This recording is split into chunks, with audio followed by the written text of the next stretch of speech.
नमस्कार दोस्तों, मैं अरविंद सिंह राज पुरोहित अनअकैडमी के इस प्लेटफॉर्म पर आप सभी का स्वागत करता हूं। दोस्तों, प्रीलिम्स के लिए लगभग बचे हैं अब से केवल 38 दिन और इसमें चल रही है आप लोगों की रिवीजन की तैयारी जोरों शोरों से।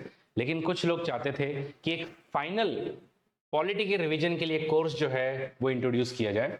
तो दोस्तों, इसी के लिए मैं अगले आने वाले कुछ दिन आप लोगों को लगातार फटाफट पॉलिटी के जितने भी कंसेप्ट्स हैं, खास करके जो लक्ष्मीकांत से आते हैं, इसी के अलावा जो करंट अफेयर्स में भी अभी मशहूर चल रहे हैं, इन सब का कवरेज आने वाले कुछ दिनों के अंदर मैं करवाऊंगा। तो बने रहिएगा इस सीरीज के साथ में। और अगर आप इस चैनल पर नए हैं तो सब्सक्राइब कीजिए, और अगर ये वीडियो आपको पसंद आए तो लाइक भी कीजिएगा और कमेंट कीजिएगा कि आप इसमें और क्या चाहते हैं। देखिए, एक सिंपल बात बताता हूं, अगर आप कमेंट करते हैं वीडियो पर तो इससे हम लोगों को ऊर्जा मिलती कि और हम लोग अच्छे अच्छे वीडियोस बनाएं।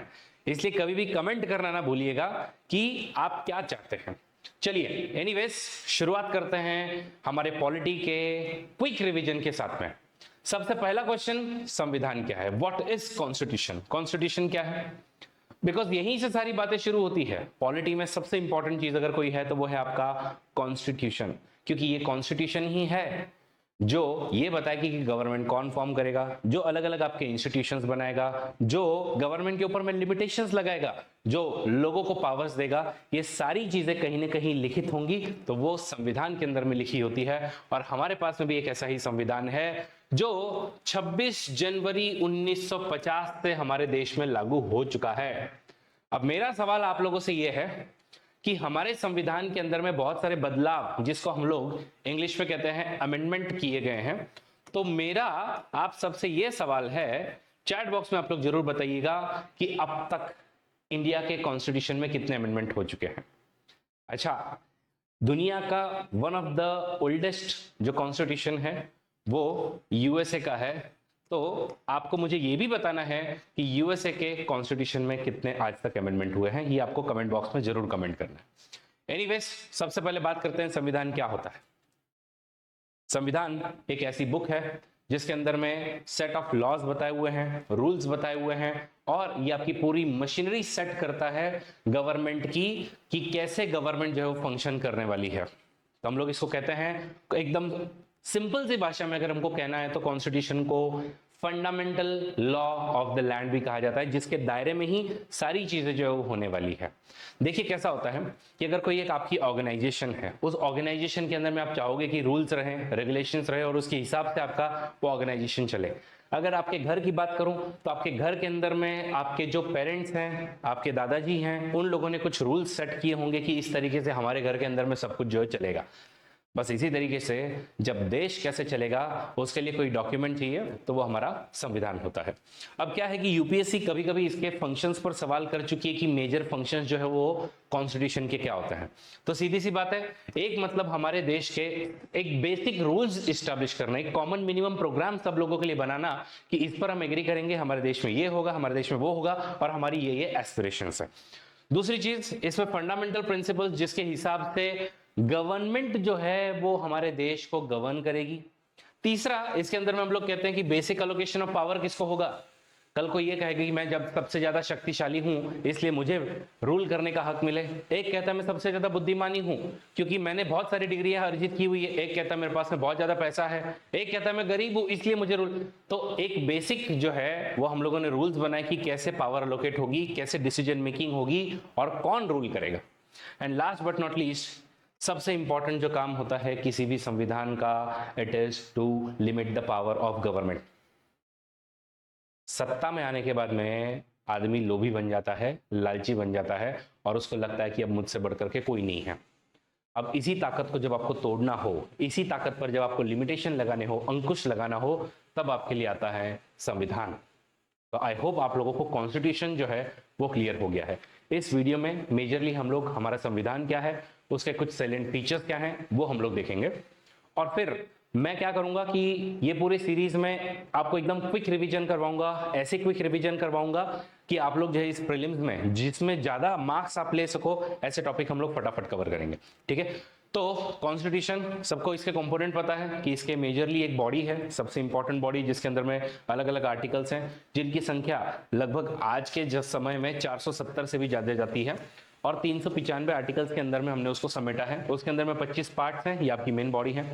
मेन बॉडी के जस्ट पहले एक प्रीएम्बल है, उसके जस्ट बाद में आपके 12 शेड्यूल्स हैं, देन उसके पीछे जो है वो आपका अपेंडिक्स वगैरह लगा है। तो इस तरीके से हमारे कॉन्स्टिट्यूशन के कुछ अलग अलग कंपोनेंट है। अब जब इसी की बात करते हैं तो कभी कभी यूपीएससी कह सकती है, यूपीएससी के एक प्रीलिम्स में पूछ सकती है कि ये जो संविधान है तो उसके अंदर में कॉन्स्टिट्यूशनलिज्म क्या होता है। कॉन्स्टिट्यूशन तो आप हमको पता है, व्हाट इज कॉन्स्टिट्यूशनलिज्म। तो होता क्या है कि मैंने आपको बताया कि एक बार अगर आप पावर में आ जाओ तो पावर में आने के बाद में आप लोग जो डिक्टेटर बन सकते हो। आप लोग भले ही कॉन्स्टिट्यूशन से ही पावर में आ गए हो, डिक्टेटर बन सकते हो, तो आपकी गवर्नमेंट संविधान के दायरे में रहते हुए अगर काम कर रही है तो उसको हम कहेंगे कॉन्स्टिट्यूशनलिज्म है आपके देश में।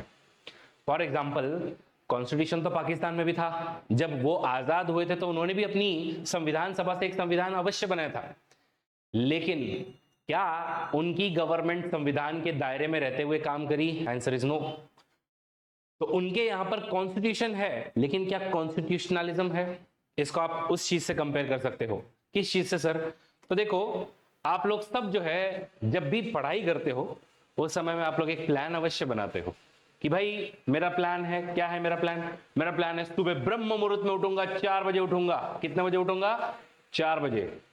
4 बजे उठने के बाद में नहा धो करके प्राणायाम वगैरह करूंगा, एक्सरसाइज करूंगा। उसके बाद में 5 बजे लगभग जो है मैं पॉलिटी पढ़ने के लिए बैठूंगा। फिर बिल्कुल 5 से लेकर के 8 बजे तक लगातार 3 घंटे उठने का नाम नहीं लूंगा। उसके बाद एक बार उठूंगा तो फिर सुबह 8 से अगेन 8:15 तक मेरा ब्रेकफास्ट वगैरह जो है वो मैं करूंगा, और फिर वापस से 8:15 बजे मैं अपने काम पे लग जाऊंगा कि अब 10 बजे तक मैं हिलने नहीं वाला हूं। फिर अगेन ऐसे ही आप लोग जो पूरा अपना शेड्यूल बनाते हो कि रात के 11 बजे तक का, या रात के जल्दी सोना है इसलिए आप लोग रात के 9 बजे तक का आप लोग शेड्यूल बनाते हो। शेड्यूल बनाना या आपके स्टडी का plan banana is like constitution. ये आपका कॉन्स्टिट्यूशन तो है, लेकिन इस प्लान को आप कितना इंप्लीमेंट करते हो, ठीक है, उसको हम कहेंगे कि आपके देश में कॉन्स्टिट्यूशनलिज्म है या नहीं है।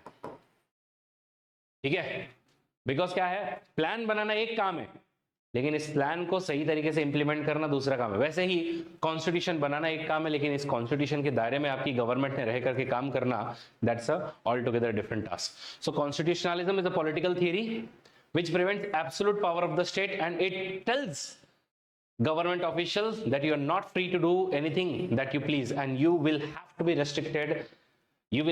restricted under the constitution। जो कॉन्स्टिट्यूशन आपको कहेगा उसके अंदर में आपको रहना पड़ेगा। तो ये हो गया कॉन्स्टिट्यूशनलिज्म। कभी कभी आजकल यूपीएससी मेंस में कॉन्स्टिट्यूशनल मॉरलिटी को लेकर के सवाल कर रही, तो हमको एटलीस्ट प्रीलिम्स के पर्सपेक्टिव से एक बार देख लेना चाहिए। सिंपल बात है, मॉरलिटी क्या है? मॉरलिटी है कि क्या ये करना राइट होगा या ये करना रॉन्ग होगा। मॉरलिटी में यही होता है ना, मैं इस चीज को करूं या नहीं करूं, मैं झूठ बोलूं, क्या यहाँ पे मेरा झूठ बोलना सही होगा या क्या मेरा झूठ बोलना यहाँ पे गलत होगा, क्या मेरा सच बोलना यहाँ सही होगा, सच बोलना गलत होगा, उसको हम मॉरलिटी कहते हैं। समाज ने कुछ हमारे लिए एक तत्व जो है वो जाहिर किए हुए हैं, उसके हिसाब से अगर हम लोग कभी करते हैं तो हमको मॉरल या इमोरल कहा जाता है। बस इसी तरीके से जब कॉन्स्टिट्यूशन की वैल्यूज को ध्यान में रखते हुए अगर आगे के कुछ काम होते हैं तो उसको हम कॉन्स्टिट्यूशनल मॉरलिटी कहते हैं। फॉर एग्जाम्पल, एक एमपी जो है, मेंबर ऑफ पार्लियामेंट है, हमारे पास में एक शेड्यूल नंबर 10 है, आप सबको पता होगा। उस शेड्यूल नंबर 10 के अंदर में आपको रिजाइन करना पड़ेगा या नहीं करना पड़ेगा। कॉन्स्टिट्यूशन में कुछ सेड थिंग है, कुछ अनसेड थिंग है, तो कॉन्स्टिट्यूशन के दायरे में रहते हुए सही और गलत को करना मतलब कॉन्स्टिट्यूशनल मॉरलिटी। फॉर एग्जाम्पल, हम लोग कहेंगे कि ये गवर्नमेंट कॉन्स्टिट्यूशनल मॉरलिटी का ध्यान रखती है अगर आप लोगों को डेमोक्रेसी, आप लोगों को ऑटोनॉमी, आप लोगों को लिबर्टी, इक्वालिटी, डिग्निटी, प्राइवेसी और नॉन डिस्क्रिमिनेशन जैसी चीजें अगर दे रही हैं, तो हम लोग कह सकते हैं कि भाई मॉरल गवर्नमेंट है और कॉन्स्टिट्यूशनल मॉरलिटी का पूरा ध्यान रख रही है। इसके बारे में सबसे डिटेल में डॉक्टर बाबा साहेब अम्बेडकर ने इसके बारे में बात की थी, बट अभी हम थोड़ा सा अपने आप को रेस्ट्रिक्ट करते हैं ताकि ज्यादा अंदर ना चले जाएं और फिर आपका जो क्विक रिवीजन है वो लेंदी रिवीजन ना हो जाए। तो तो आई होप आप लोगों को कॉन्स्टिट्यूशन क्या है, कॉन्स्टिट्यूशन के पार्ट्स क्या हैं, कॉन्स्टिट्यूशनल मॉरालिटी क्या है और कॉन्स्टिट्यूशनलिज्म क्या है, ये 4 कंपोनेंट क्लियर हो गए हैं। अब आगे बढ़ते हैं और हमारे देश के जितने सैलेंट फीचर्स हैं हमारे कॉन्स्टिट्यूशन के, उनके बारे में बात करेंगे। तो if I am not wrong, Laxmikanth के चौथे चैप्टर के अंदर में आपके कुछ सैलेंट फीचर्स दिए हुए हैं, वो फट हम लोग पढ़ेंगे। क्यों? ये चैप्टर बहुत इंपॉर्टेंट है। मैं तो क्या कहता हूं कभी कभी कि आप लोग जो है इस चैप्टर को जरूर करके जाइए। इस चैप्टर को करने से कम आप लोग 3 से 4 क्वेश्चन जरूर सॉल्व कर पाओगे। इसके अंदर में बहुत बेसिक डिटेल्स दी हुई है। तो इसलिए चलिए देरी नहीं करते और सबसे पहले हम लोग पढ़ते हैं फर्स्ट फीचर, और फर्स्ट फीचर है हमारा कि it is the lengthiest written constitution of the world. अच्छा सर, अनरिटन भी कॉन्स्टिट्यूशन होता है क्या? तो let me tell you, yes, unwritten constitution भी होता है। तो हम लोग जितने भी वर्ल्ड के कॉन्स्टिट्यूशन है उनको written constitution and unwritten constitution में डिवाइड कर सकते हैं। रिटन कॉन्स्टिट्यूशन क्या होता है? तो रिटन कॉन्स्टिट्यूशन एक ऐसा कॉन्स्टिट्यूशन है, ठीक है, जिसको लिखा जाएगा। बहुत बढ़िया सर, बहुत बढ़िया। रिटन कॉन्स्टिट्यूशन मतलब जिसको लिखा गया। सर अनरिटन कॉन्स्टिट्यूशन मतलब क्या? जिसको नहीं लिखा गया। अरे लेकिन इसका क्या सेंस बना? लिखा मतलब ये, और इसको नहीं लिखा मतलब नहीं लिखा हुआ होगा। आंसर इज नहीं, ये भी लिखा हुआ है। तो रिटन कॉन्स्टिट्यूशन भी लिखा है, अनरिटन कॉन्स्टिट्यूशन भी लिखा है, तो फिर दोनों को ऐसे फर्क क्या आ रहा है? तो मजेदार बात ये होती है कि क्या है कि जिसको आप रिटन कॉन्स्टिट्यूशन कहते हो, ये जो रिटन कॉन्स्टिट्यूशन होता है इसको एक संविधान सभा ने किसी समय में लिखा हुआ होता है। संविधान सभा यानी कि क्या? यानी कि कॉन्स्टिट्यूएंट असेंबली। तो जैसे हम लोगों ने एक कॉन्स्टिट्यूएंट असेंबली 1946 में क्रिएट की थी, और उसके बाद में उस कॉन्स्टिट्यूएंट असेंबली ने हमारे देश के लिए एक संविधान रचा था, उसको हम कहेंगे कॉन्स्टिट्यूएंट असेंबली।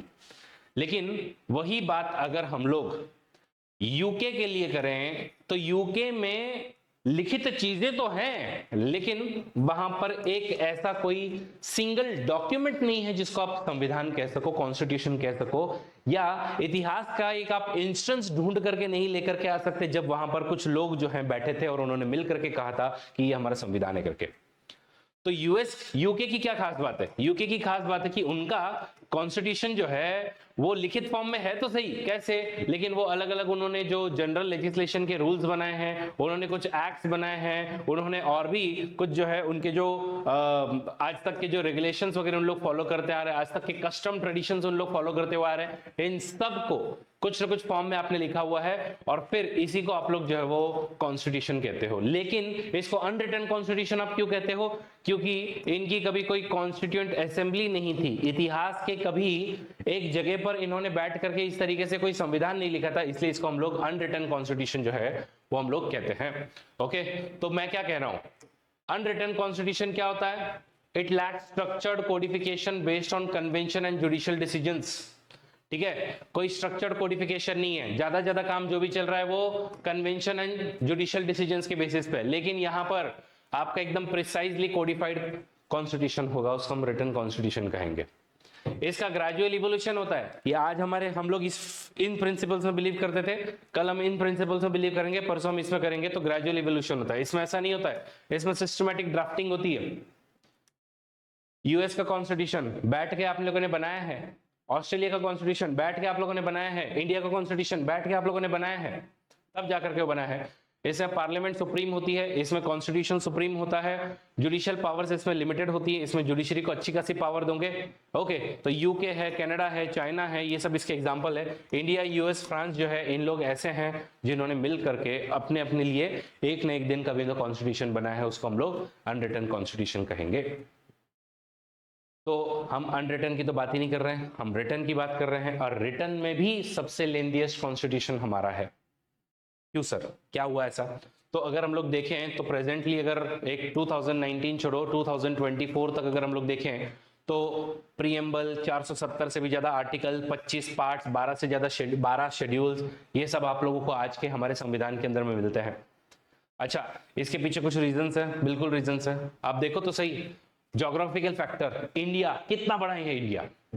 अगर आप लोग जाओ जम्मू कश्मीर से लेकर के नीचे कन्याकुमारी तक, और इधर कच्छ से लेकर के अरुणाचल प्रदेश तक जाओ, इतना बड़ा देश है, और इतनी बड़ी देश के अंदर में इतनी विविधताएं हैं। तो ये ज्योग्राफिकल फैक्टर्स में हम लोग हर एक चीज को इंक्लूड करना चाहते थे, उनकी ज्योग्राफिकल जो डाइवर्सिटी है उसको इंक्लूड करना चाहते थे, इसलिए हमारा कॉन्स्टिट्यूशन बड़ा हो गया।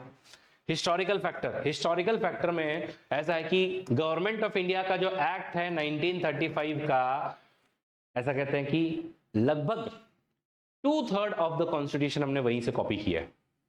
मतलब मोटा मोटी 67% कॉन्स्टिट्यूशन तो हमने यहीं से कॉपी किया है। एंड ये गवर्नमेंट ऑफ इंडिया एक्ट जो 1935 का है, it itself is a very big and voluminous document. तो अगर जहां से आपने कॉपी किया है वही अगर बड़ा है तो ऑब्वियसली आगे जो चीज बनने वाली वो भी तो बड़ी बनेगी। देन सिंगल कॉन्स्टिट्यूशन है for both state and centre. आप यूएस में जाओगे तो वहां के स्टेट के लिए अलग कॉन्स्टिट्यूशन है, सेंटर के लिए अलग कॉन्स्टिट्यूशन है, हमारे यहाँ पे दोनों के लिए एक ही कॉन्स्टिट्यूशन है। या फिर इसके अंदर में लीगल लिमिनरीज का डोमिनेंस था। अब सीधी सी बात है, उस समय में आप देखो तो मेजॉरिटी ऑफ द जो लोग थे वो लॉयर्स थे, बैरिस्टर्स थे, एडवोकेट्स थे। तो अगर यही लोग होंगे तो जब इन लोग कॉन्स्टिट्यूशन बनाएंगे तो सीधी सी बात है ना कि कॉन्स्टिट्यूशन तो काफी वॉल्यूमिनस बनेगा। अपार्ट फ्रॉम दैट कुछ चीजें जो आप लोग एक्ट के थ्रू, जनरल लेजिस्लेशन के थ्रू बना सकते थे, उनको भी आपने हमारे कॉन्स्टिट्यूशन के अंदर में लिया। See these are some of the reason कि वर्ल्ड का, ठीक है, ना सिर्फ एशिया का, पूरे वर्ल्ड का सबसे लेंथीएस्ट रिटन कॉन्स्टिट्यूशन है हमारे इंडिया का। एनीवेज, फिर अगली बात आती है कि it has been drawn from various sources. कितने सोर्स हैं? तो हमारे डॉक्टर बाबा साहेब अम्बेडकर कहते थे कि we have ransacked all the known constitution of the world at the time of framing this constitution. मतलब हमको जितने कॉन्स्टिट्यूशन पता थे हमने सारे के सारे उथल पुथल कर दिए, उनमें से जहां से हमको जो चीज अच्छी मिल पाई हमने सारी की सारी चीजें ली है। चाहे वो यूएसएसआर से हो, चाहे वो उस समय के जापान से हो, साउथ अफ्रीका से हो, यूएस से हो, आयरिश कॉन्स्टिट्यूशन हो, यूके का कॉन्स्टिट्यूशन हो, किसका भी कॉन्स्टिट्यूशन हो, हमने सारे कॉन्स्टिट्यूशन पढ़े और सारे कॉन्स्टिट्यूशन पढ़ने के बाद में एक कॉन्स्टिट्यूशन बनाए। बट इसमें हम लोग मेजरली इस कॉन्स्टिट्यूशन के हम लोग 3 पार्ट करते हैं कि भाई इस कॉन्स्टिट्यूशन को हम 3 पार्ट में डिवाइड कर सकते हैं। एक जो है उसको हम लोग कहते हैं कि भाई आपका जो है वो स्ट्रक्चरल पार्ट जो है उसकी बात करेंगे, ठीक है। दूसरा जो पार्ट है उसको हम लोग कहेंगे कि ये जो है वो आपका फिलोसॉफिकल पार्ट है। स्ट्रक्चरल पार्ट हो गया, फिलोसॉफिकल पार्ट हो गया, और तीसरा जो है उसको आप लोग आपका पॉलिटिकल पार्ट कह सकते हो। तो देखो पॉलिटिकल पार्ट मोटा मोटी हम लोग किस पर बेस्ड है, तो यूके गवर्नमेंट जो थी उनके यहाँ पर जो जो सिस्टम हुआ करता था उन लोग हमें भी फैमिलियराइज करते गए, तो हमारे यहाँ पर जो है वो पॉलिटिकल फीचर्स आते गए, ठीक है। तो आज हम लोग जो भी देखते हैं, फॉर एग्जाम्पल हम लोग देखते हैं कि हमारी जो है वो पार्लियामेंट्री फॉर्म ऑफ गवर्नमेंट है। ये पार्लियामेंट्री फॉर्म ऑफ गवर्नमेंट हम कहाँ से लेकर के आए? हम लोग जो है वो आज देखते हैं कि हमारे यहाँ पर पीएम जो है वो गवर्नमेंट का हेड है। ये हम लोग कहाँ से लेकर के आए, ठीक है। तो ये सब चीजें जो हैं हम लोग मोटा मोटी यूके से कॉपी किए हुए हैं। तो अगर drawn from the various sources तो पॉलिटिकल पार्ट हम लोगों ने यूके से लिया, ठीक है। स्ट्रक्चरल पार्ट आप सबको पता है मोटा मोटी 67% पार्ट ऑफ द कॉन्स्टिट्यूशन हमारा गवर्नमेंट ऑफ इंडिया एक्ट 1935, एक एक्ट था हमारे पास में, हमने बोला कि भैया इसी से ले लेते हैं। फिर आता है फिलोसॉफिकल पार्ट। तो फिलोसॉफिकल पार्ट में ना 2 इंपॉर्टेंट चीजें हैं। कौन कौन सी? तो एक जो है उसको हम लोग कहते हैं फंडामेंटल राइट्स, और दूसरा जो है उसको हम लोग कहते हैं डीपीएसपी, ठीक है। तो देखिए ये जो लेक्चर सीरीज है, ये जो जस्ट प्रिपरेशन स्टार्ट कर रहे हैं उन लोगों के लिए नहीं है। मैं यहाँ पर जो है वो क्विक रिवीजन करवा रहा हूँ जो लोग इस साल का अटेम्प्ट देना चाहते हैं। तो इसलिए मैं इन चीजों के बहुत डेप्थ में नहीं जाऊंगा, ऊपर ऊपर से आप लोगों को बस सिखा करके आगे बढ़ जाऊंगा, ठीक है। तो इसलिए आप लोग प्लीज ये नहीं पूछें कि सर फंडामेंटल राइट क्या होता है या डीपीएसपी क्या होता है। इसके लिए एक बार ये वाली प्रीलिम्स की एग्जामिनेशन हो जाने दीजिए, उसके बाद फिर आप लोगों के लिए तो लाना ही है मुझे, ठीक है। तो फंडामेंटल राइट, ये फंडामेंटल राइट वाला पार्ट हमने कहां से लिया? Obviously USA. और DPSP that is directive principles of state policy, ये पार्ट हमने कहां से लिया? तो ये पार्ट हम लोगों ने कॉपी किया आयरिश कॉन्स्टिट्यूशन। तो आयरलैंड का जो कॉन्स्टिट्यूशन है तो वहां से हमने इसको कॉपी किया। तो इस तरीके से हमने बहुत सारे अलग अलग सोर्सेस से बहुत सारी हम लोगों ने वो चीजें ली हुई हैं। देन कम्स कि हमारे कॉन्स्टिट्यूशन में blend of rigidity and flexibility है। अब ये क्या होता है blend of rigidity and flexibility? तो देखिए कैसा है कि रिजिडिटी एंड फ्लेक्सिबिलिटी किस चीज की? रिजिडिटी एंड फ्लेक्सिबिलिटी की आपके संविधान को कितने इजीली अमेंड किया जा सकता है या कितने डिफिकल्टली अमेंड किया जा सकता है। जैसे एक वृक्ष बड़ा होता है, समय के हिसाब से अपने आप को चेंज करता है, उसी तरीके से संविधान भी अपने आप को चेंज करता है। और अगर संविधान अपने आप को चेंज करेगा, अगर उसके अंदर में अमेंडमेंट होगी, ठीक है, तो वो अमेंडमेंट इजीली होगी या डिफिकल्ट तरीके से होगी, ये काफी ज्यादा मायने रखता है। तो हम लोगों ने क्या किया है, हम लोगों ने थोड़ा सा ब्लेंडिंग किया हुआ है कि हमारे संविधान के कुछ प्रोविजंस काफी इजीली अमेंड हो सकते हैं और हमारे संविधान के कुछ प्रोविजंस काफी डिफिकल्टली अमेंड हो सकते हैं। तो सवाल आता है कि रिजिडिटी एंड फ्लेक्सिबिलिटी में क्या है, तो इसमें आपको पता होना चाहिए तीन टाइप्स ऑफ मेजॉरिटी। ठीक है, तीन टाइप्स ऑफ मेजॉरिटी। तो तीन टाइप्स ऑफ मेजॉरिटी क्या है। एक सबसे पहली जो मेजॉरिटी है उसको हम लोग कहते हैं सिंपल मेजॉरिटी। ठीक है, सिंपल मेजॉरिटी क्या है, सिंपल मेजॉरिटी सिंपल कि half of present and voting plus one, that's it. Half of present plus voting, इतना ही हम लोग जो है उसको कह करके छोड़ देते हैं। सेकंड जो है उसको हम लोग कहते हैं स्पेशल मेजॉरिटी। ठीक है, इसको हम लोग कहेंगे स्पेशल मेजॉरिटी।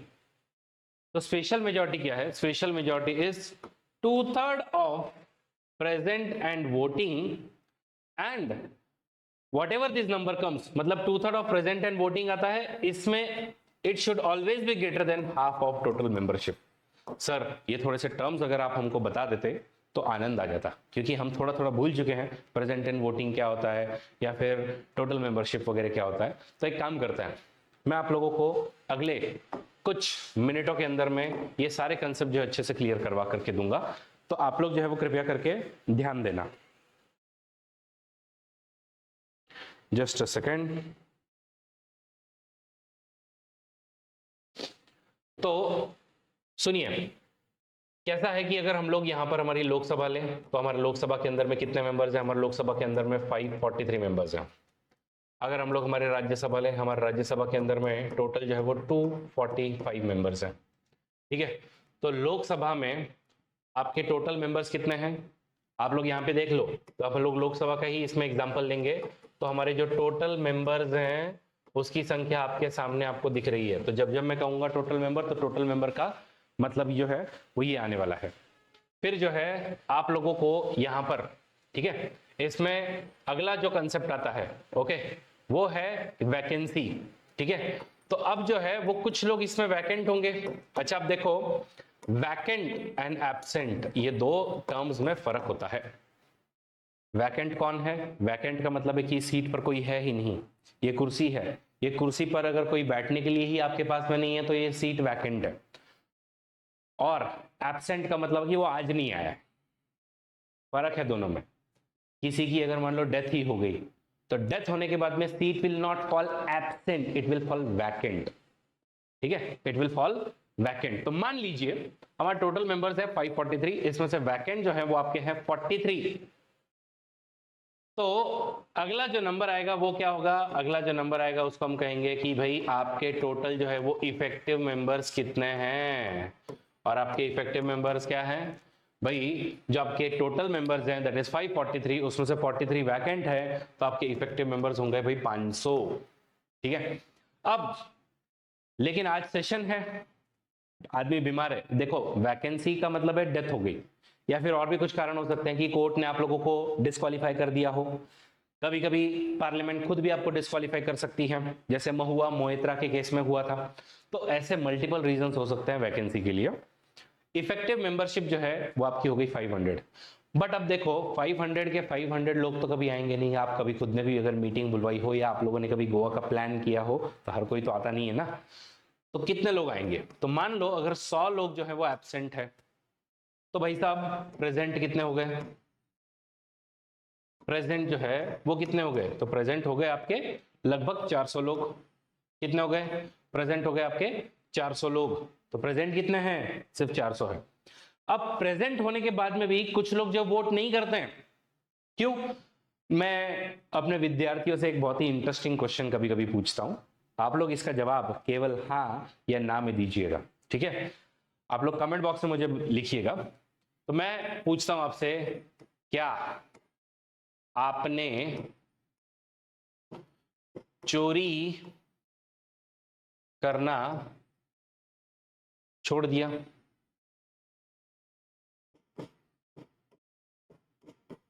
मेरा सिंपल सवाल है, इसका उत्तर सिर्फ यस या नो में देना है। आप लोगों के पास में और कोई ऑप्शन नहीं है, और कुछ उत्तर नहीं दे सकते, हाँ या ना। आप लोग कमेंट बॉक्स में बताइएगा। अब कमेंट बॉक्स में लिखते समय में आप लोगों के मन में एक दुविधा आ रही होगी। दुविधा ये होगी कि अगर आप यस लिखते हो इसका मतलब आप पहले चोरी करते थे, और पहले चोरी करने वाला इंसान फ्यूचर में भी कभी चोरी कर सकता है। अच्छा, अगर आप नो लिखते हो तो इसका मतलब होगा कि आप जो है वो अभी तक चोरी करना नहीं छोड़े हो, अभी भी आप लोग चोरी करते हो। तो इस केस में what would you prefer? You would prefer not to speak. Okay, not to speak. और जब आप कुछ नहीं बोलना चाहते हो, यस या नो में नहीं वोट देना चाहते हो, उसको हम कहते हैं एब्सटेन। समझे? उसको हम क्या कहते हैं कि उसको हम लोग कहते हैं एब्सटेन। तब इसमें अगली जो आपकी बात आती है वो है एब्सटेन। तो प्रेजेंट होने के बावजूद भी कभी कभी एक आधा कोई ऐसा बिल आ जाता है जिसमें आप हाँ या ना में वोट नहीं करना चाहते हो, तो उस समय में आप एब्सटेन करते हो। और मान लीजिए इसमें से अगर आप लोग जो हैं वो 50 लोग अगर एब्सटेन करते हैं, तो गाइस हमारा जो नंबर था, कौन से नंबर के पीछे हम भाग रहे थे? हम लोग भाग रहे थे प्रेजेंट एंड वोटिंग। तो प्रेजेंट है 400, लेकिन उसमें से 50 लोग वोट नहीं कर रहे हैं, तो प्रेजेंट एंड वोटिंग का आप लोगों का नंबर क्या आया? प्रेजेंट एंड वोटिंग का आप लोगों का जो नंबर आया वो है यस 350। ठीक है, तो अब जो है वो आई होप आप लोगों के दिमाग में अगर कहीं पर भी कोई क्लैरिटी रुकी हुई थी तो वो एकदम अच्छे से क्लियर हो गया होगा। तो हम जिस मुद्दे पर बात कर रहे थे, ठीक है, क्या मुद्दे पर बात कर रहे थे कि half of present and voting plus 1, इसको हम सिंपल मेजॉरिटी कहेंगे। Special majority is what? 2/3 of present and voting. कि आपके जो भी प्रेजेंट एंड वोटिंग है 2/3 तो होनी चाहिए, बट ये जो आंकड़ा आपका आएगा, ये आंकड़ा हाफ ऑफ टोटल मेंबरशिप से हमेशा ज्यादा होना चाहिए। और वो हाफ ऑफ टोटल मेंबरशिप कितना आएगा? तो सीधी सी बात है, लोकसभा के लिए लगभग 273 या 272 अगर आपने किया तो भी चलेगा। ठीक है, कि 272 से ज्यादा इसका नंबर जो है वो होना चाहिए। और वही अगर आप लोग राज्यसभा के लिए अगर बात करो, टोटल मेंबर्स उसके अंदर में 245 है, तो आपका हो गया लगभग 123, कि राज्यसभा के लिए 123 होना चाहिए। तो उसको हम कहेंगे कि हाँ, इस बिल को आप लोगों ने अमेंड जो स्पेशल मेजॉरिटी से किया है। और तीसरा आप लोग जो है वो ये देखोगे कि हमारे पास में कुछ प्रोविजन जो हमारे फेडरलिज्म को चेंज करने वाली है, उसको हम लोग special majority plus consent of state, इससे हम लोग पास करते हैं। कंसेंट ऑफ स्टेट मतलब क्या? Consent of at least half of the states. UPSC previous years में ये वाला क्वेश्चन पूछ चुकी है कि क्या अगर हम लोग किसी फेडरल प्रिंसिपल को चेंज करने वाले हैं तो उसमें क्या आपको ऑल ऑफ द स्टेट की परमिशन लगेगी? Answer is no, only half of the state. अच्छा, उन स्टेट के अंदर में भी जब आप परमिशन दे रहे हो तो आपको केवल सिंपल मेजॉरिटी से पास करना है। And the moment half of the state हो गए तो बात ही खत्म हो गई। तो हमारे अंदर में, हमारे कंट्री के अंदर में कितने स्टेट्स हैं? हमारे कंट्री के अंदर में 28 स्टेट्स हैं। ठीक है, तो इन 28 स्टेट्स में से हाफ स्टेट ने अगर आपको हाँ बोल दिया तो फिर अमेंडमेंट विल बी डन। तो देखो 3 टाइप की अमेंडमेंट है हमारे यहाँ पर। फिर तो कुछ प्रोविजन एकदम फ्लेक्सिबली हम लोग चेंज कर सकते हैं, और कुछ प्रोविजन को चेंज करने के लिए हम लोगों को स्पेशल मेजॉरिटी या special majority of consent of state भी लगता है। इसीलिए हमारे कॉन्स्टिट्यूशन को क्या कहा जाता है? हमारे कॉन्स्टिट्यूशन को कहते हैं कि it is a blend of rigidity and flexibility. और ये बाकी संविधान में आपको नहीं मिलेगा। फॉर एग्जाम्पल यूएस का जो कॉन्स्टिट्यूशन है, it is very very rigid constitution. वही अगर हम लोग यूके के कॉन्स्टिट्यूशन की बात करें तो it is very very flexible constitution. ठीक है, तो ये है blend of rigidity and flexibility. Now the next term is federal system but with unitary बायस। ठीक है, तो वापस आपको याद दिलाता हूं। देखो, फेडरल सिस्टम का क्या मतलब होता है? फेडरल सिस्टम का मतलब होता है कि एक ऐसी गवर्नमेंट, फेडरल सिस्टम का मतलब होता है एक ऐसी गवर्नमेंट जिसमें डिवीजन ऑफ पावर हुआ हो। डिवीजन ऑफ पावर क्या? डिवीजन ऑफ पावर मतलब आपकी एक लिस्ट हो जिसके अंदर में आप लोगों ने बताया है कि भाई यूनियन क्या काम करेगा, आपने बताया हो कि आपका स्टेट जो है वो क्या काम करेगा। कैसा है? हम लोग अगर यूके जैसे कंट्री में जाते हैं, चाइना जैसे कंट्री में जाते हैं, तो उनको उन लोग यूनिटरी फॉर्म ऑफ गवर्नमेंट कहते हैं। क्या कहते हैं? Unitary form of government. कि वहां पर क्या है, वहां पर चाइना आपका पूरा एग्जिस्टेंस में आता है। चाइना की जो नेशनल गवर्नमेंट है वही डिसाइड करती है कि हमको क्या करना है क्या नहीं करना है। ओके और if at all they form a regional government also, तो वो रीजनल गवर्नमेंट जो है वो नेशनल गवर्नमेंट ही उनकी बना करके देती है, उसको हम फेडरल सिस्टम नहीं कहते हैं। ये फेडरल सिस्टम का ओरिजिन जो है वो यूएस से आता है, जहां पर आप लोग इसका वर्ड जो है वो फीडस से ये निकलता है। फीडस का मतलब क्या होता है? फीडस का मतलब होता है एग्रीमेंट, कि आपने कोई ना कोई एक एग्रीमेंट किया हो और आप लोग जो है इस तरीके से साथ में आए हो। तो यूएस की एक बड़ी इंटरेस्टिंग कहानी है। यूएस में क्या हुआ था कि जब वो अपने इंडिपेंडेंस का वॉर लड़ रहे थे, तो उस वॉर को लड़ते समय में वहां पर 13 कॉलोनीज हुआ करती थी। तो क्या होता था कि यूके से कुछ लोग जो है, पहले क्रिमिनल लोगों को भेजा गया, लेकिन बाद में पता चला कि भाई ये तो लैंड ऑफ रिचेस है, तो now normal citizen also started to come here, और उन लोग सेटल वेटल हुए। नाउ ये कॉलोनीज को टैक्स तो भरना पड़ता था यूके को, लेकिन यूके जो है वो इन रिटर्न में कुछ नहीं देता था, और टैक्स इनफैक्ट और बढ़ते ही जा रहे थे आप लोगों के। तो यूएस ने कहा नो रिप्रेजेंटेशन नो टैक्स। भाई आप अगर हमको रिप्रेजेंटेशन नहीं दे रहे तो हम तुमको टैक्स नहीं देंगे। और इस पर बात बढ़ते बढ़ते इन लोगों ने अपनी इंडिपेंडेंस के लिए वॉर जो है वो लड़ने वाले थे। तो ये जो यूएस की जो 13 कॉलोनीज थी, ओके, जो कि मेजरली यूएस के ईस्ट वाले कोस्ट पे ही थी, तो इन लोगों ने कहा कि यार अगर हम लोग साथ में नहीं आए, अब अगर हम लोग साथ में नहीं आए तो हम तो खत्म हो जाएंगे। तो let us come together all the 13 colonies, आप सब आइए। और जैसे शक्तिमान ने अपनी पावर जो है, शक्तिमान को 4-5 ऋषियों ने और अलग अलग लोगों ने पावर दे दी थी, बस उसी तरीके से हम लोग एक फेडरल गवर्नमेंट बनाएंगे जो हम सब के ऊपर में कॉमन अथॉरिटी होगा, और इसको हम लोग अपनी अपनी पावर जो है वो दे रहे हैं। तो वहां से फेडरल सिस्टम का ओरिजिनेशन जो होता है। लेकिन ये पावर अगर लिखित स्वरूप में ना हो तो गड़बड़ हो सकती है। कल को तुम झगड़ सकते हो ना, ये बोलेगा मैंने तो ये दिया ही नहीं, तुम लोग ये कहां से पावर ले लिए। तो इसको रोकने के लिए फिर इन्होंने क्या किया, इसके लिए फिर इन लोगों ने अपना संविधान जो है बनाना शुरू किया, और रिटन कॉन्स्टिट्यूशन जो इन लोगों ने रखना शुरू किया। बस इंडिया को भी यही लगा कि हम लोग जो है वो एक ऐसा ही संविधान हम लोग चाहते हैं, लेकिन इंडिया ने थोड़ा सा इसमें ट्विस्ट किया। ट्विस्ट क्या किया कि यूएस के केस में हम लोग जो है वो क्या देख रहे हैं, यूएस के केस में हम लोग देख रहे हैं कि अलग अलग स्टेट जो हैं वो सारे के सारे साथ में आकर के उन्होंने जो है एक फेडरल कंट्री बनाया है, उन्होंने अपनी शक्तियां इसको दी है और तब इन्होंने बनाया है। तो ऐसे टाइप को हम लोग जो है वो कमिंग टुगेदर फेडरलिज्म कहते हैं, ठीक है। या फिर इसको एक और नाम भी दिया जाता है, अगर आप लोगों ने थोड़ा सा साइंस पढ़ा हो तो उसमें 2 टाइप के फोर्सेस होते हैं, ठीक है। कि अगर हम लोग ऐसे देखें तो 2 टाइप के फोर्सेस होता है, एक जो है वो सेंट्रीपिटल और दूसरा जो होता है वो सेंट्रीफ्यूगल होता है। तो ये वाला जो केस है इसको हम लोग जो है वो कहते हैं सेंट्रीपिटल। तो सेंट्रीपिटल फेडरलिज्म भी इसको कहा जाता है। बट इंडिया का जो कॉन्स्टिट्यूशन बना वो थोड़े अलग तरीके से बना था। इंडिया में क्या हुआ कि जैसे हम कनाडा की बात करें तो कनाडा में क्या हुआ था कि यूके, अगेन ये यूके के ही कंट्रोल में था। यूके को लगा कि यार कल को जैसे यूएस इंडिपेंडेंट हुआ इस तरीके से ये भी इंडिपेंडेंस की डिमांड करने लगे, तो मेरी तो बैंड बच जाएगी, तो इसका मैं कोई सोल्यूशन निकाल सकता हूँ क्या। तो उन्होंने कहा ठीक है एक काम करते हैं। तो यूके ने इनको थोड़ी सी हल्की सी आज़ादी दे दी, पूरी आज़ादी नहीं लेकिन हल्की आज़ादी दी, जिसको हम लोग कहते हैं कि इसको बना दिया गया डोमिनियन, ठीक है। तो डोमिनियन स्टेटस जो दे दिया, और जब डोमिनियन स्टेटस दिया तो यहाँ पर पूरा का पूरा कनाडा की यूनियन गवर्नमेंट जो आज़ाद हुई, और फिर यहाँ की यूनियन गवर्नमेंट ने यहाँ पे अलग अलग जो है उनके, तो वहाँ पे कहते हैं कैंटॉन्स, तो उनके अलग अलग जो है कैंटॉन्स वगैरह जो है बनाए गए थे। तो कैंटॉन्स एंड प्रोविंसेस वगैरह जो बनाई गई थी। तो कुछ इंडिया, तो हम लोगों ने भी बस इसी को कॉपी किया, इंडिया में भी कुछ ऐसा ही आप लोग देखेंगे। ओके तो ये थोड़ा सा क्विक मैप बनाने के लिए हम लोग ऐसा बना रहे हैं, लेकिन इंडिया बहुत बड़ा है। ओके तो ये जो इंडिया है हमारा, तो इंडिया के अंदर में क्या हुआ कि इंडिया को भी इस तरीके से इंडिपेंडेंस जब मिला तो हमारी यूनियन गवर्नमेंट को मिला, और यूनियन गवर्नमेंट ने बाद में धीरे धीरे हमारे अलग अलग स्टेट जो हैं वो हमको बना करके दिए हैं। ओके तो ऐसे टाइप के फेडरलिज्म को हम लोग क्या कहते हैं, ऐसे टाइप के फेडरलिज्म को हम लोग कहते हैं होल्डिंग टुगेदर। देखो भाई क्या है, ये शब्द जो है ना ये चैट बॉक्स में आप लोग जरूर लिखते रहिएगा। सिर्फ सुनने से कुछ नहीं होता है, सुनने से कुछ नहीं होता है, सुनने से आज तक कोई ऑफिसर जो है वो नहीं बना है। या तो अपने कॉपी में लिखो या फिर चैट बॉक्स पर लिख करके जाओ, कमेंट बॉक्स पर लिख के जाओ। और इसी को हम लोग जो है वो सेंट्रीफ्यूगल सिस्टम भी कहते हैं, ठीक है। तो हम लोग जो है वो एग्जाम्पल है सेंट्रीफ्यूगल में। और इसमें क्या होता है कि इसमें जो है वो सिंस देखो क्या है कि स्टेट्स ने मिलकर के यूनियन को बनाया था, तो इसमें स्टेट्स ज्यादा पावरफुल हैं, और यहां पर यूनियन ने स्टेट्स को बनाया है, इसलिए यूनियन जो है वो ज्यादा पावरफुल ऑब्वियस ही बात होगा।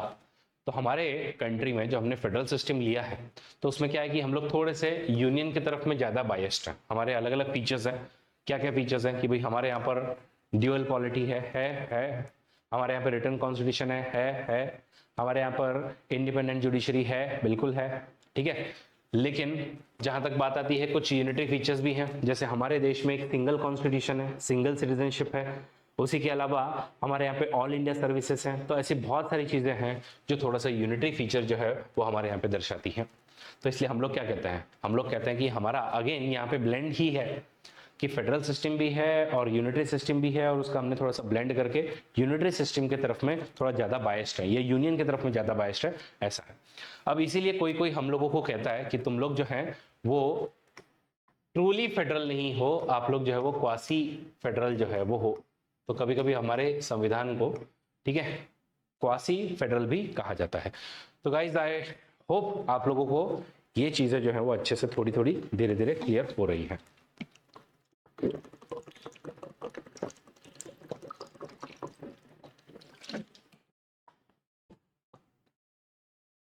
चलिए अगले फीचर को देखते हैं, वो है पार्लियामेंट्री फॉर्म ऑफ गवर्नमेंट। अच्छा, इसको देखने के पहले आप लोगों को दूसरा टाइप भी पता होना चाहिए। पार्लियामेंट्री फॉर्म ऑफ गवर्नमेंट तो हम सीख लेंगे, लेकिन दूसरा टाइप क्या है, दूसरा टाइप जो है उसको हम कहते हैं प्रेसिडेंशियल फॉर्म ऑफ गवर्नमेंट। क्या कह रहा हूं मैं, प्रेसिडेंशियल फॉर्म ऑफ गवर्नमेंट। तो प्रेसिडेंशियल का फॉग, और ये जो है वो होगा आपका पार्लियामेंटरी का फॉग। तो किसी भी गवर्नमेंट के ऑर्गेनाइजेशन में आप लोग अगर देखने जाओ, तीन ऑर्गन्स आपको मिलते हैं, ठीक है। बिकॉज लॉजिक टेल्स अस कि आप लोग जो है वो लॉ मेकिंग किसी एक दूसरे व्यक्ति को दो, एग्जीक्यूशन एक दूसरे व्यक्ति या ग्रुप ऑफ व्यक्ति को दो, और जुडिशियल पार्ट जो है वो किसी और व्यक्ति को दो। अगर आप ये तीनों पावर एक ही व्यक्ति के अंदर में कॉन्सेंट्रेट करते हो तो सीधी सी बात है कि फॉर वो क्या हो जाएगा, डेस्पोटिज्म हो जाएगा, वो मोनार्की हो जाएगा। और इनफैक्ट इसके पहले मोनार्की जब हुआ करती थी तो सच में रूल ऑफ लॉ अप्लाई नहीं होता था। किंग रूल तो बना देगा, लेकिन जब अपने बच्चों की बारी आएगी तो वो उन रूल्स को इक्वली नहीं लगाएगा, और जब वो नहीं लगाएगा तो that will become a rule of men and not rule of law. What we wanted rule of law.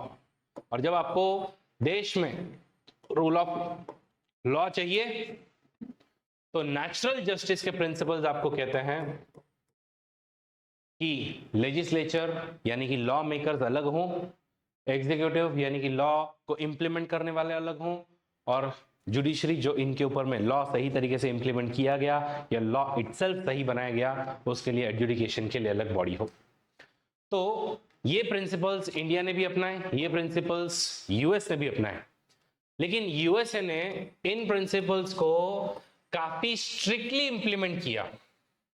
इनका लेजिस्लेचर, इनका एग्जीक्यूटिव और इनका जुडिशरी तीनों एक दूसरे से एक्सक्लूसिव है, और तीनों एक दूसरे के ऊपर में चेक एंड बैलेंस का काम करते हैं, लेकिन कॉमन मेंबरशिप आप लोगों को यहां पर नहीं दिखेगी। मतलब क्या, मतलब उनका एग्जीक्यूटिव यानी कि जो प्रेसिडेंट है, यहाँ का president will not be the part of their legislature, और वहां पे लेजिस्लेचर को कांग्रेस कहा जाता है। तो वहां की जो लेजिस्लेचर है वो कांग्रेस है, कांग्रेस के दो हाउसेस हैं, जैसे हम लोग पार्लियामेंट बोलते हैं तो वहां पे कांग्रेस कहा जाता है, और कांग्रेस के दो हाउसेस हैं, एक जो है उनका अपर हाउस और दूसरा जो उनका लोअर हाउस। लोअर हाउस को इन लोग कहते हैं हाउस ऑफ रिप्रेजेंटेटिव, और अपर हाउस को इन लोग कहते हैं सीनेट, ठीक है। तो यहाँ पर कोई भी मेंबर अगर लेजिस्लेचर या कांग्रेस का अगर मेंबर है तो वो प्रेसिडेंट के कैबिनेट का पार्ट या प्रेसिडेंट नहीं बन पाएगा। अगर मान लो यहाँ पर एक व्यक्ति है, उसको अगर प्रेसिडेंट बनना है तो पहले उसको लेजिस्लेचर से रिजाइन करना होगा, and then only he can become part of the president's ministry, okay. और जुडिशरी तो ऑब्वियसली सेपरेट होनी ही चाहिए।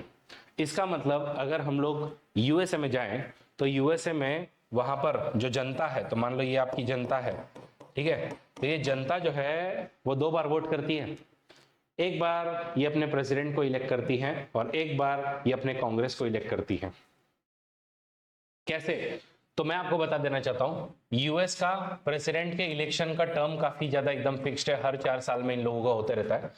2020 में हुआ था, अगला 2024 यानी कि इसी साल होगा, और इसके बाद में 2028 में होगा। इनके लेजिस्लेचर के भी इलेक्शन इसी तरीके से फिक्स होते हैं। पिछले जो इनके लेजिस्लेचर के यानी कि हाउस ऑफ रिप्रेजेंटेटिव के जो इलेक्शन हुए थे, जब जनता ने वोट किया था, 2018 में हुआ था, उसके बाद 2022 में हुआ है, और अगले जो है 2026 में होने वाले हैं। इसका मतलब उनकी जनता एग्जीक्यूटिव के मेंबर्स को अलग से इलेक्ट करती है और लेजिस्लेचर के मेंबर्स को अलग से इलेक्ट करती है। बट वही अगर हम लोग पार्लियामेंट्री फॉर्म ऑफ गवर्नमेंट की हम लोग बात करें, जो हम लोगों ने यूके से कॉपी किया है, तो इसमें थोड़ा सा आप लोगों को ड्यूअल मेंबरशिप दिखेगी। ड्यूअल मेंबरशिप किसकी? एग्जीक्यूटिव की। तो executive is always part of legislature, यानी कि जो लेजिस्लेचर में जो मेजॉरिटी लेकर के आएगा वही अपनी एग्जीक्यूटिव गवर्नमेंट भी फॉर्म करेगा। एंड यहाँ पर जुडिशरी जो है वो आपकी अलग से रहने ही वाली है। तो अब देखो इसमें क्या होता है, इसमें हमारा लेजिस्लेचर कौन है? हमारा लेजिस्लेचर जो पार्लियामेंट है, और पार्लियामेंट में हमारे दो हाउस हैं, एक जो है वो लोकसभा और दूसरा जो है राज्यसभा। लोकसभा में डायरेक्टली इलेक्ट होकर के आएंगे, और जिसके भी मेजॉरिटी, तो हमारे यहाँ पे एक ही बार वोट होगा, जो अभी चल रहे हैं वो वही तो वोट चल रहे हैं। जनरल इलेक्शन जिसको हम कहते हैं, या फिर जिसको हम लोकसभा के इलेक्शन कहते हैं, वही तो अभी चल रहे हैं। तो इसमें क्या होगा, इसमें हमारे सारी जो जनता है वो सिर्फ लोकसभा में वोट करेगी, और लोकसभा का जिसको लीडर घोषित किया जाएगा उसी व्यक्ति को यहां पर एग्जीक्यूटिव का प्राइम मिनिस्टर जो है बनाया जाएगा। और ये प्राइम मिनिस्टर जो है वो फिर अपने कंट्री को रूल करेंगे। ठीक है, तो एग्जीक्यूटिव के जितने भी मेंबर हैं उनकी कहीं ना कहीं लेजिस्लेटिव में मेंबरशिप होगी, या तो वो लोकसभा से आएंगे या फिर राज्यसभा से आएंगे। तो पहले तो अगर किसी को यहाँ पे गवर्नमेंट बनानी है तो पहले आपको लोकसभा मेजॉरिटी लानी होगी। मेजॉरिटी लेकर आने के बाद में, तो यहाँ पे हमने पीएम को इलेक्ट नहीं किया है, लेट मी टेल यू। भले ही आप लोग सब जो है वो मोदी मोदी कर रहे होंगे, लेकिन मोदी जी को आपने इलेक्ट नहीं किया है। आप जो है वो एमपीज को इलेक्ट करते हो, और एमपीज जो हैं वो जब इलेक्ट हो जाते हैं तो वो अपना एक नेता चुनते हैं। तो पिछली बार के जो इलेक्शंस हुए थे उसमें जब 303 सीटें बीजेपी की आई हैं 543 में से, आपका हाफ पे का जो मार्क था दैट वाज 272, उससे लगभग 30 सीटें जो है वो आपके पास में ज्यादा है। तो ऑब्वियसली मोदी जी को आमंत्रित किया गया, क्योंकि यहाँ के लोगों ने लीडर चूज किया उनको, और फिर मोदी जी जो है वो प्राइम मिनिस्टर बने। आपका सीएम कौन होगा या पीएम कौन होगा, या आप इलेक्ट नहीं करते हो, आप सिर्फ एमएलएज या एमपी इलेक्ट करते हो, और वो एमपी और एमएलएज डिसाइड करते हैं कि हमको पीएम किसको बनाना है। तो आपका वोटिंग सिर्फ एक बार होगा, याद रखिएगा। एग्जीक्यूटिव के फॉर्मेशन में आपका कहीं कतई कोई रोल नहीं है। ठीक है, अदरवाइज महाराष्ट्र की जनता किसको सीएम बनाना चाहती थी, लेकिन बन कौन रहा है ये तो कोई क्लैरिटी नहीं आ रही है। कभी कोई बन रहा है, कभी कोई बन रहा है, कभी कोई बन रहा है। ठीक है, तो ऐसा वाला मुद्दा जो है वो आपका आ जाता है। एनीवेज, नाउ बिकॉज एग्जीक्यूटिव जो है वो लेजिस्लेचर का ही पार्ट है, तो इट इज ऑल्सो सेड कि पार्लियामेंट्री फॉर्म ऑफ गवर्नमेंट ऐसी फॉर्म ऑफ गवर्नमेंट है जहां पर executive is responsible to the legislature in particular parliament, और पर्टिकुलरली लोकसभा। तो यहाँ की जो एग्जीक्यूटिव होगी वो हमेशा और हमेशा यहाँ की जो लोकसभा है उसको रिस्पॉन्सिबल रहने वाली है। इस चीज को अच्छे से समझ लीजिएगा। और UPSC, let me tell you, कम से कम 5 बार यूपीएससी पूछ चुकी है कि what is meaning of parliamentary form of government. Parliamentary form of government का ही एक और नाम है जिसको हम लोग कहते हैं रिस्पॉन्सिबल फॉर्म ऑफ गवर्नमेंट। ठीक है, इसी को और भी कुछ नाम है, Westminster form of government, cabinet form of government वगैरह वगैरह। लेकिन पार्लियामेंट्री फॉर्म ऑफ गवर्नमेंट जो है इसको हम कहते हैं responsible form of government. Responsible to whom, कौन किसको रिस्पॉन्सिबल है? तो सिंपल बात है, यहाँ का एग्जीक्यूटिव हमेशा लेजिस्लेचर को, या फिर यहाँ का जो गवर्नमेंट है, जो रूलिंग गवर्नमेंट है, काउंसिल ऑफ मिनिस्टर है, they are responsible to their Lok Sabha. इसीलिए हम इसको पार्लियामेंट्री फॉर्म ऑफ गवर्नमेंट कहते हैं। इस चीज को बकायदा बहुत अच्छे से समझ लीजिएगा। इसीलिए हम इसको रिस्पॉन्सिबल फॉर्म ऑफ गवर्नमेंट भी कहते हैं। देखिए क्या हुआ, यूएस चाहता था separation of power, strict separation of power, इसलिए उन लोगों ने ये वाला system presidential form of government चुना। हम लोग स्ट्रिक्ट सेपरेशन ऑफ पावर नहीं चाहते थे, हम लोग चाहते थे रिस्पॉन्सिबल फॉर्म ऑफ गवर्नमेंट, ताकि हमारे यहाँ पर क्या हो, ज्यादा से ज्यादा अलग अलग तबके के लोगों का रिप्रेजेंटेशन हो। इसलिए हम लोगों ने एक तो फेमिलियरिटी और दूसरा ज्यादा लोगों को रिप्रेजेंटेशन हो, इसलिए हम लोगों ने पार्लियामेंट्री फॉर्म ऑफ गवर्नमेंट, जो कि खुद यूके का एक सिस्टम हुआ करता था, वो हम लोगों ने हमारे यहाँ पे इंप्लीमेंट करना शुरू किया। तो this is parliamentary form of government. वापस आपको बता रहा हूं, रिस्पॉन्सिबल फॉर्म ऑफ गवर्नमेंट पर बहुत बार सवाल आए हैं। तो उसका सिंपल मतलब है कि आपका काउंसिल ऑफ मिनिस्टर आपकी लोकसभा को पर्टिकुलरली रिस्पॉन्सिबल हो। ठीक है, तो ये है आपके पार्लियामेंट्री फॉर्म ऑफ गवर्नमेंट के कुछ फीचर्स। ठीक है, बाकी इसके फीचर्स में आप सबको पता ही होगा कि देखो, दो इसके अंदर में लोग होते हैं, एक हेड ऑफ गवर्नमेंट होता है, एक हेड ऑफ स्टेट होता है। ठीक है, तो अब थोड़ा सा इस कंसेप्ट को भी जरा समझ लेते हैं कि सर ये सब क्या होता है थोड़ा सा। तो देखो, हम लोग देखेंगे तो अब यूके की भी बात कर लो, इंडिया की भी बात कर लो, तो दोनों जगह पर जो है वो आपको नॉमिनल हेड और रियल हेड मिलेंगे। इसी को रियल हेड को डी फैक्टो भी हम लोग कहते हैं कि डी फैक्टो अथॉरिटी, और इसको हम लोग जो है डी जर अथॉरिटी कहते हैं। ठीक है, और एक नाम देना है तो आप लोग इसको कह सकते हो कि इट इज जो हेड ऑफ गवर्नमेंट इनको कहा जाता है, और इनको कहा जाता है हेड ऑफ स्टेट। ठीक है, तो ये चीजें थोड़ी सी डिस्टिंग्विश्ड हैं, इसको ध्यान रखिएगा। तो यहाँ पर आपको हमेशा नॉमिनल एंड रियल एग्जीक्यूटिव मिलेंगे। हमेशा यहाँ पे एग्जीक्यूटिव जो है it will be responsible to legislature, and let me tell you, जैसे यहाँ पर कहा है कि एग्जीक्यूटिव का कोई भी मेंबर जो है वो लेजिस्लेचर का मेंबर नहीं बनेगा, और लेजिस्लेचर का कोई भी मेंबर एग्जीक्यूटिव का मेंबर नहीं बनेगा, इसमें ऐसा नहीं है। इसमें unless and until you are part of legislature you can not become minister, and if at all आपको अगर मिनिस्टर बनना है तो 6 महीने के अंदर आपको इलेक्ट होकर के आना पड़ेगा।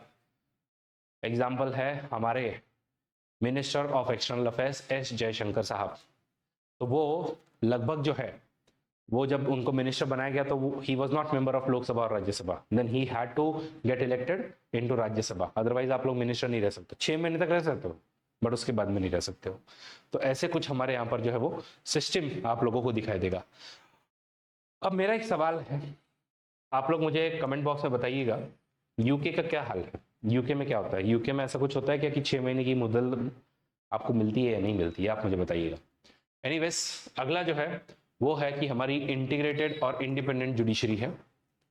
ठीक है, तो now what is this integrated and independent judiciary. अच्छा, इसके पहले एक आता है कि पार्लियामेंट्री सॉवरेंटी और जुडिशियल सुप्रीमेसी।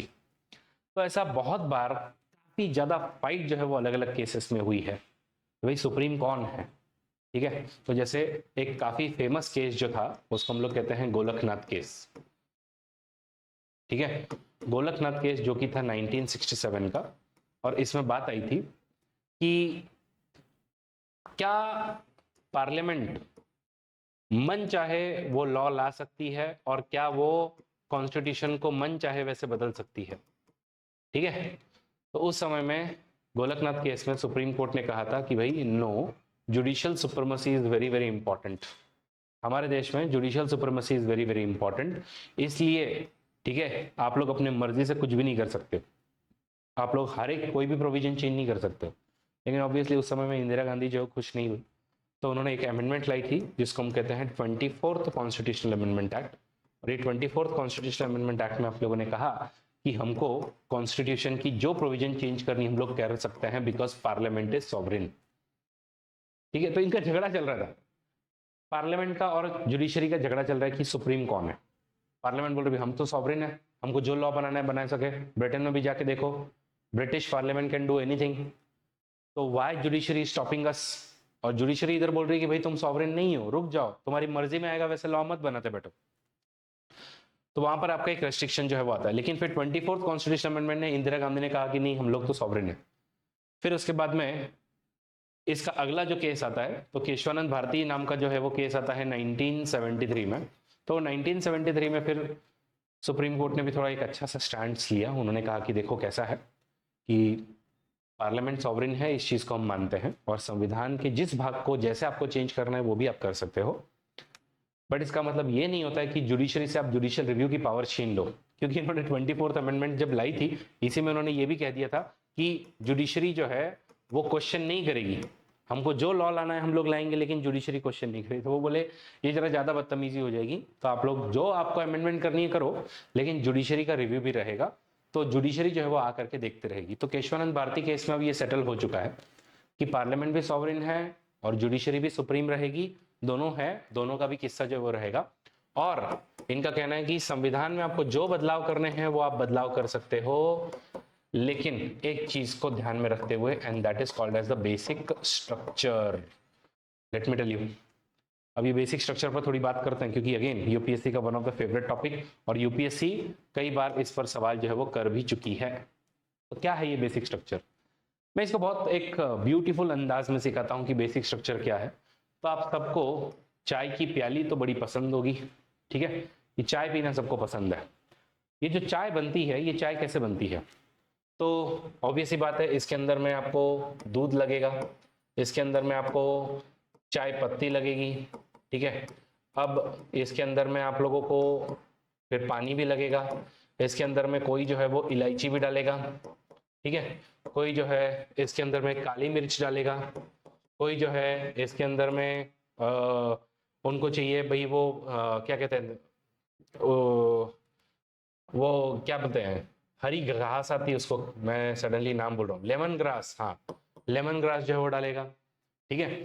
फिर कोई जो है इसके अंदर में लौंग डालेगा, कोई जो है वो और कोई एक स्पेशल मसाला वसाला बनाएगा और वो मसाला डालेगा। तो चाय जो है वो लोग जो है वो अलग अलग तरीके से पीते हैं, और कोई कोई सिर्फ चाय पत्ती की चाय पियेंगे, कोई पानी वाली, तो कुछ ना कुछ आप लोग इसके परम्यूटेशन कॉम्बिनेशन बनाते रहते हो। इन सब में से एक चीज सबसे इंपॉर्टेंट है जो इस चाय का बेसिक स्ट्रक्चर डिफाइन करती है कि अगर ये नहीं रहा तो चाय चाय नहीं रहेगी, और वो है चाय पत्ती।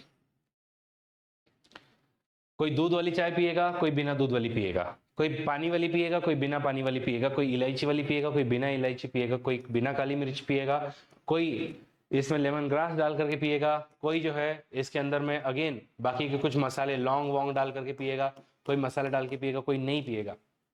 लेकिन चाय पत्ती का जो बेसिक स्ट्रक्चर है वो क्या है? चाय पत्ती का बेसिक स्ट्रक्चर जो है वो चाय पत्ती है। तो चाय का बेसिक स्ट्रक्चर चाय पत्ती है, इसको जैसे ही आप चेंज करते हो तो चाय चाय नहीं रहेगी। बस ऐसे ही केशवानंद भारती केस में सुप्रीम कोर्ट ने एक बेसिक स्ट्रक्चर डिफाइन किया है। उन्होंने कहा है कि संविधान का एक बेसिक स्ट्रक्चर अगर नहीं रहा तो हमारा संविधान संविधान नहीं रहेगा। आप लोग हो सॉवरेन, हो पार्लियामेंट, आप सॉवरेन हो, आपको जो चेंज करना है आप कीजिए, लेकिन बेसिक स्ट्रक्चर के दायरे में रह करके। तो बेसिक स्ट्रक्चर क्या हमारे संविधान में डिफाइंड है? Answer is no. Basic structure किसने डिफाइन किया? Answer is Kesavananda Bharati case में जुडिशरी ने डिफाइन किया, और इस बेसिक स्ट्रक्चर के कंपोनेंट क्या क्या होंगे वो भी जुडिशरी खुद ही कहेगी। रूल ऑफ लॉ है, सेक्युलरिज्म है, इक्वालिटी है, राइट टू लाइफ है, डिग्निटी है, प्राइवेसी है, ये सब आपके बेसिक स्ट्रक्चर के पार्ट है। फेडरलिज्म है, और ये अलग अलग जजमेंट्स में सुप्रीम कोर्ट ने डिफाइन किया हुआ है। देन नेक्स्ट टॉपिक जो है वो है इंटीग्रेटेड एंड इंडिपेंडेंट जुडिशरी। तो जुडिशरी तो देखो भाई इंडिपेंडेंट होनी चाहिए, इसमें कोई दो राय नहीं है। तो बहुत सारे हमारे यहाँ पे प्रोविजन है, जैसे हमारे यहाँ पर तो ये पूरे वर्ल्ड का एक इकलौता ऐसा सिस्टम है जहां पर हम लोग ही, ठीक है, हमारे मतलब जुडिशरी ही जुडिशरी के लोगों को अपॉइंट कर रही है, और कोई नहीं कर रहा है, जुडिशरी ही जुडिशरी के लोगों को अपॉइंट कर रही है। तो ऑब्वियसली हम लोग इंडिपेंडेंट तो उस मामले में है ही। अपार्ट फ्रॉम दैट, जुडिशरी जो भी बात कर रही है, जो भी जजमेंट दे रही है, उसको डिस्कस नहीं कर सकते हैं। फिर जो आपके जजेस हैं, सुप्रीम कोर्ट के जजेस वगैरह हैं, उन लोग बाद में जाकर के एडवोकेट नहीं बन सकते, उन लोग प्रैक्टिस नहीं कर सकते हैं। तो ऐसे बहुत सारी चीजें जिससे हम लोग जुडिशरी का इंडिपेंडेंस मेंटेन करता है। लेकिन सवाल आता है कि सर ये व्हाट इज इंटीग्रेटेड जुडिशरी? अच्छा, इंटीग्रेटेड जुडिशरी को समझने के पहले अपने को ड्यूअल जुडिशरी समझनी पड़ेगी। कहाँ की ड्यूअल जुडिशरी हमको समझनी पड़ेगी? यूएसए की। तो यूएस में क्या होता है सर कि यूएस में जो है वो एक यूनियन गवर्नमेंट है, जिसको उन लोग वहां पर फेडरल गवर्नमेंट कहा जाता है, और दूसरी उनकी ऑब्वियसली स्टेट गवर्नमेंट होगी, ठीक है। तो यहाँ पे इनकी स्टेट गवर्नमेंट है, मायामी को पकड़ लीजिए, ओके, फ्लोरिडा। तो कैसा है कि वहां के स्टेट गवर्नमेंट स्टेट के लॉज बनाती है, लेकिन अगर इन स्टेट के लॉज को आपको चैलेंज करना है तो स्टेट की पूरी अलग जुडिशियल सिस्टम है। कैसी? तो स्टेट का वहां पे सबऑर्डिनेट कोर्ट होंगे, स्टेट का ही नीचे ऊपर जो है वो हाई कोर्ट होगा, और स्टेट का ही ऊपर जो सुप्रीम कोर्ट होगा। मतलब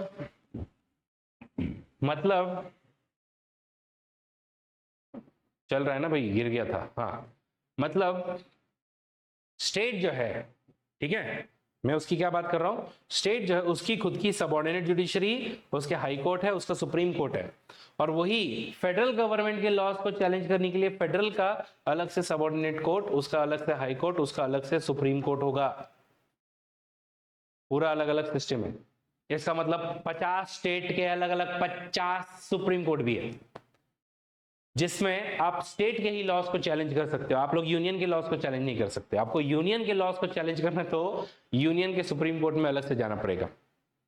बट हमारे इंडिया में ऐसा नहीं है भाई। हमारे इंडिया में सिंपल है, चाहे स्टेट हो चाहे यूनियन हो, ठीक है। तो हमारे हाई कोर्ट भले ही 25 हैं, ये 25 हाई कोर्ट में आप लोग यूनियन के लॉज को भी चैलेंज कर सकते हो और स्टेट के लॉज को भी चैलेंज कर सकते हो। और सुप्रीम कोर्ट में आप सारे स्टेट, हमारे पूरे 28 स्टेट के लॉज चैलेंज कर सकते हो। हम लोग जो है वो यूनियन के लॉज को भी चैलेंज कर सकते हैं। तो इनका ये ड्यूअल सिस्टम है, हमारा ये इंटीग्रेटेड है, इसलिए हम इसको इंटीग्रेटेड जुडिशियल सिस्टम कहते हैं। आई होप सब लोगों को इंटीग्रेटेड जुडिशियल सिस्टम क्या होता है इसके बारे में थोड़ा सा क्लैरिफिकेशन जो है वो आ गया होगा। यस एवरीवन, चलिए बढ़िया है। अगला जो मुद्दा है वो सिंपल है, फंडामेंटल राइट्स। तो हम सबके पास में कुछ फंडामेंटल राइट्स हैं। फंडामेंटल राइट्स क्या होता है, ठीक है। देखो कैसा है कि अगर हम इंसान के तौर पर जीना चाहते हैं तो हम लोगों को कुछ राइट्स मिले हुए हैं, ठीक है। भगवान ने ही हमको राइट दिए हैं, उनको हम लोग कभी कभी नेचुरल राइट्स भी कहते हैं कि नेचर ने दिए हैं। कुछ लोग कहेंगे भाई भगवान ने दिए हैं, गॉड गिफ्ट है।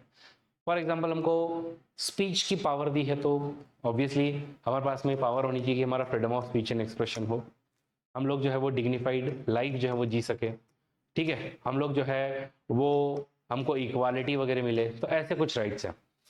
फिर तो क्या है कि आपका स्टेट या आपकी गवर्नमेंट, ओके, तो अगर आपका स्टेट, ठीक है, ये राइट को दे सकता है, ये इन राइट्स को एनफोर्स कर सकता है, तो इन राइट को हम कहते हैं, यस, इन राइट को हम कहते हैं फंडामेंटल राइट्स। सिंपल भाषा में सबसे इंपॉर्टेंट डेफिनेशन देखो, डीपीएसपी भी हैं, directive principles of state policy. तो ये ऐसे राइट्स हैं जिनको अभी आप एनफोर्स नहीं कर सकते हो, they are non enforceable. Enforceable मतलब क्या होता है, एनफोर्सिबल मतलब आप जा करके इसके लिए जस्टिस मांग सकते हो। तो सिंस इसके लिए जस्टिस नहीं मांग सकते, इसलिए हम इसको नॉन जस्टिसिएबल ऐसा भी हम लोग कहते हैं। और इनको जो फंडामेंटल राइट्स हैं इनको एनफोर्स कर सकते हैं, इसलिए एनफोर्सिएबल, और इसी के साथ में हम इनको जस्टिसिएबल ऐसा भी हम लोग जो है वो नाम देते हैं कि भाई दे आर जस्टिसिएबल राइट्स।